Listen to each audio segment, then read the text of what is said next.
Salut les amis de eSport TV, merci encore gars de la confiance renouvelée, merci de vous des likes, merci de vous des abonnés, merci également de baisser les commentaires, toujours un plaisir de vous servir gars comme ni ngeen ko xamé tay 8e de finale Ligue des Champions dafa mon on va en parler, on va également parler ci li nga xam moy actualité bi du tax ñu baña wax ci yi nga xamné aussi moy concerné équipe nationale du Sénégal. Donc gars li mëna wax moy prochain numéro yi sétane len ko deux prochains numéros parce que il y a des nouveautés et informations yu mu len jox par rapport ak lo xamné ay joueurs équipe nationale le concerné. Donc également donc on va parler de la victoire du Paris Saint-Germain, Kylian Mbappé qui entre encore dans l'histoire, aussi Bernardo Silva, mais aussi qui est Edouard Mendy, donc nga xamné bokku na ci favori ñu désigné pour Ballon d'Or africain 2021. Donc équipe nationale du Sénégal, donc gars selon les informations xamné maintenant c'est officiel, donc équipe nationale du Sénégal le 24 ak le 28 la wara jouer à équipe bi nga xamné mom moy donc Égypte barrage Coupe du monde ca Caire la ñuy njëkk dem match 19h de GMT et match retour bi nek fi donc le 28 mars ci stade donc bi di stade donc Sénégal amagul tour xamaguñ kañ lañ koy tuddee mais fii le Sénégal war a jouer match barrage am retour bi avec l'Égypte. Donc Moustapha Nam bi nga xam dañ ko sargal gannaaw bi nga xam ne gis ngeen ne entraînement gars yi sargal nañ ko donc defal nañ ko fête jox ko gâteau bi donc honoré ko di wane ne également def na jéego ak équipe nationale du Sénégal bi jël trophée continental et merci encore au Paris FC. Tchèche également ki nga xam ne Joseph Lopi ak kii di donc Omar Daf gis ngeen fii Joseph Lopi également ba mu yeggee ñu accueillir ko defal ko fête mu jël maillot équipe nationale bi dédicacé par tous les joueurs de l'équipe nationale jox Omar Daf bi nga xam ne aussi légende la ci équipe nationale du Sénégal bokk ci ñi nga xam ne ñoo taxoon Sénégal dem ci finale Coupe d'Afrique ak Coupe du monde mom tamit mu jël ko jox joueur yo xamné aussi jaar nañ fi nga xamné tay mom moy ci équipe nationale parce que ñi ngay gis ni ñëpp aussi ils ont toujours participé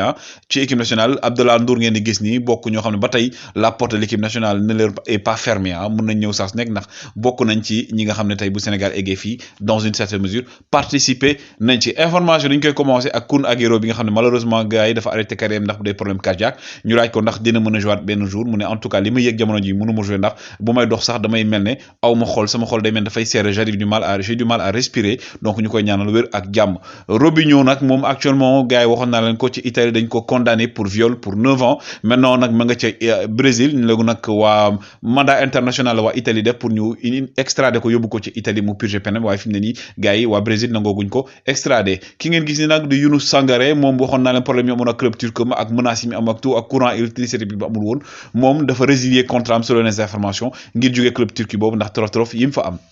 Ademi di joueur bo xamné également gars yi waxoon naa leen Dortmund moo ko teg bët c'est le joueur de Leipzig pépite la donc ou Salzbourg plutôt fi mu ne nii Dortmund selon les informations dañoo am accord ak moom même bu fekkee am na club yoo xam ne ba tey ñu ngi daw ci ginnaawam. Keneen koo xam ne aussi sargal nañ ko mooy ki ngeen gis nii di Cheikhou Kouyaté ci Crystal Palace ñu sargal ko mu ne kontaan na et que gagné bi mu gagné équipe nationale fierté la di yaakaar ne Crystal Palace déwoon dina jël li nga xam mooy Premier League moom tamit sargal nañ ko sagal ko loolu la ñuy xaar ci club yi. Donc Edouard Mendy sondage bu ñu def 97% yëpp moom lañ jox favori pour Ballon d'Or africain 2021 en attendant xam kañ la ko CAF di organiser. Donc Edouard Mendy plébiscité pour le titre de Ballon d'Or africain pour succéder à Sadio Mané. Ki nga gis également des légendes du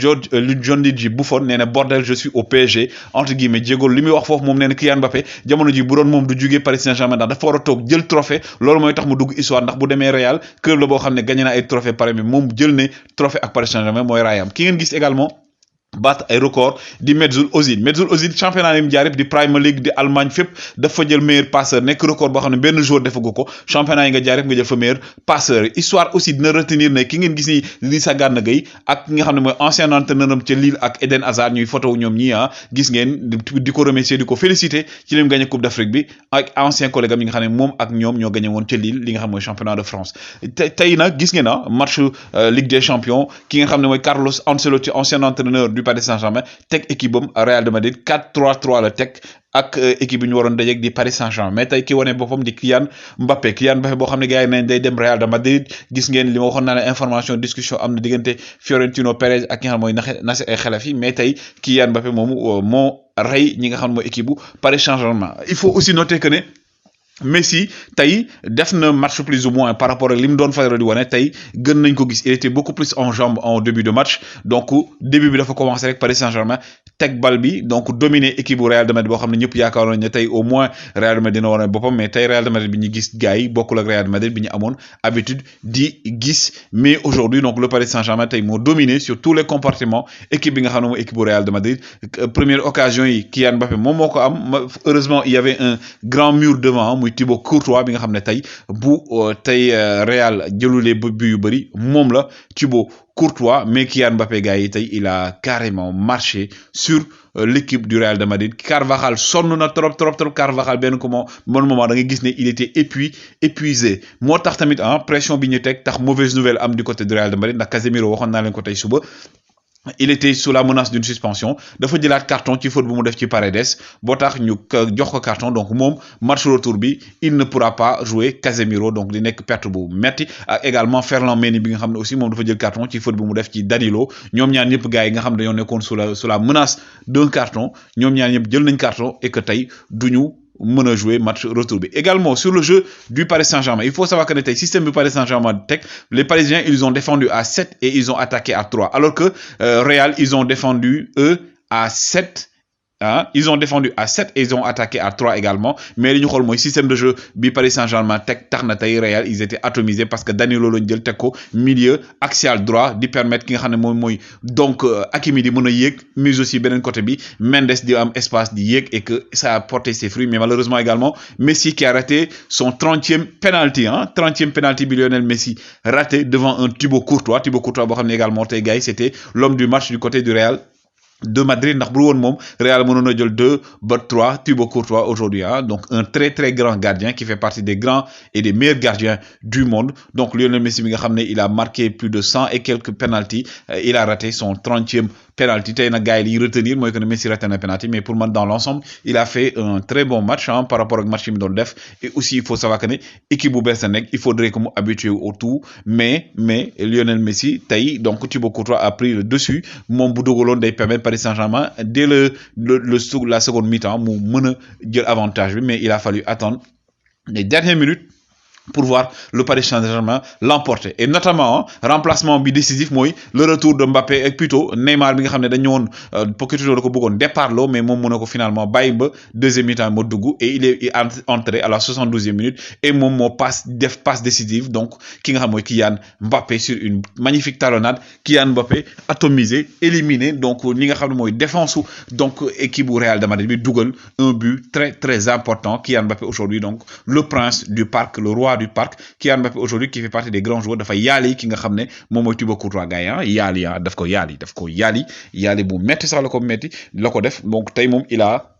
mystifier la défense du Real de Madrid di ngeen ko gis yi ñoom Militao ñoom Alaba ñoom Hazard ñëpp la boole wekki ñoom Carvajal wekki leen ci benn doute lan niñ koy waxee daal di dugal ki nga xam mooy Kylian Mbappé donc qui a permis à la 93e minute gars yi au Paris Saint-Germain de l'emporter. Idrissa Gana Gueye gars yi aussi il faut savoir que Idrissa Gana Gueye chaque fois qu'il est entré en jeu il a été décisif au niveau du Paris Saint-Germain même bu fekkee ne directement il n'a pas marqué mais il a pesé et ça a ñëwee gis nañu Paris Saint-Germain notamment avec Real de Madrid sur le plan offensif dañuy gën a am occasion. Donc normal que Kylian Mbappé soit élu homme du match. Kylian Mbappé bi nga xam ne moom aussi def na tweet mu ne ici c'est Paris donc def nañ première partie bi des na deuxième partie bi et que moom wax na ko nee na aujourd'hui l'objectif c'est de permettre au Paris Saint-Germain d'aller plus loin. Di ngeen statistique yi Kylian Mbappé 5 buts et 4 passes décisives cette saison en Ligue des Champions. Donc 64% des buts du Paris Saint-Germain sont passés par Kylian Mbappé. Donc Kylian Mbappé aujourd'hui qui est aujourd'hui le maître à jouer du Paris Saint-Germain. Également, possession de balle, 57%. Pour la première fois, Real de Madrid, 0 tir cadré. Real de Madrid, 0 tir cadré. Ballon surface adverse, 39 Paris Saint-Germain, 7 Real, 0 tir cadré contre 8 pour Paris Saint-Germain. C'est la première fois depuis plus de 10 ans. Paris Saint-Germain également, 27 tirs, et 16 duels, 16 ballons gagnés dans les derniers tiers. L'ONEC aussi record pour ki nga xam ne mooy Pochettino sous l'ère du QSI. Donc wax naa ne Idrissa Gana Gueye qui est entré en seconde période moom mi nga xam ne Pochettino dafa noonu il était très très juste pour entrer donc mujjee na jouer et on espère que match bi di ñëw il va pouvoir tenir son rang même bu fekkee milieu de terrain bi xawaan commencé na mettre. Mais également que dire gars yi du petit Ibou aujourd'hui qui moom actuellement c'est le meilleur milieu de terrain pour moi du monde actuellement ou l'un des meilleurs milieux de terrain du monde kii ngeen di gis ni Marco Verratti. Donc 8 duels gagnés sur 13 gars yi 90% de passes réussies 92,2% gars yi de passes réussies mais également ki nga xam ne mooy Marco Verratti ki nga xam ne Ancelotti wax na ko nee na aujourd'hui Marco Verratti il a grandi c'est l'un des meilleurs milieux de terrain tey apporté na donc touche le surnomme devant milieu de terrain bi sonal na leen Militao a eu beaucoup de problèmes à le retenir même ñi nga xam ne mooy Casemiro et tout Modric ils étaient dépassés benn tir la nga xam ne Real moom la am mooy Toni Kroos te ci kaw la jaar donc gis ngeen ko Marco Verratti aujourd'hui c'est l'homme à tout faire au niveau du Paris Saint-Germain et le Paris Saint-Germain gars qui est parvenu donc à remporter son match mais également ñi nga xam ñoom fait presque qualifié nañ mooy Manchester City qui a atomisé donc son adversaire Benfica 5-0 avec un doublé de Bernardo Silva aujourd'hui l'un des meilleurs joueurs du monde Bernardo Silva actuellement donc moom la ñu nommé sax homme du match Bernardo Silva le monsieur a tout faire de Manchester City et de Pep Guardiola mon poste yëpp lay jouer Bernardo Silva milieu excentré latéral attaquant il joue à tous les postes et il est polyvalent mais aussi Raheem Sterling qui a marqué donc aujourd'hui donc qui est devenu plutôt donc le dixième les 10 parmi les 10 meilleurs plutôt donc buteur qui nga xam ne mooy ci Manchester City Raheem Sterling qui entre dans l'histoire gars yi demain on va parler donc de Sadio Mané mais des exclusivités demain on va parler d'un joueur boo xam ne wax na ci situation Sadio Mané ci Liverpool aussi benn joueur boo xam ne aussi day rejoindre équipe nationale gars yi woy leen di like woy leen di abonner toujours un plaisir de vous servir jaa ngeen jëf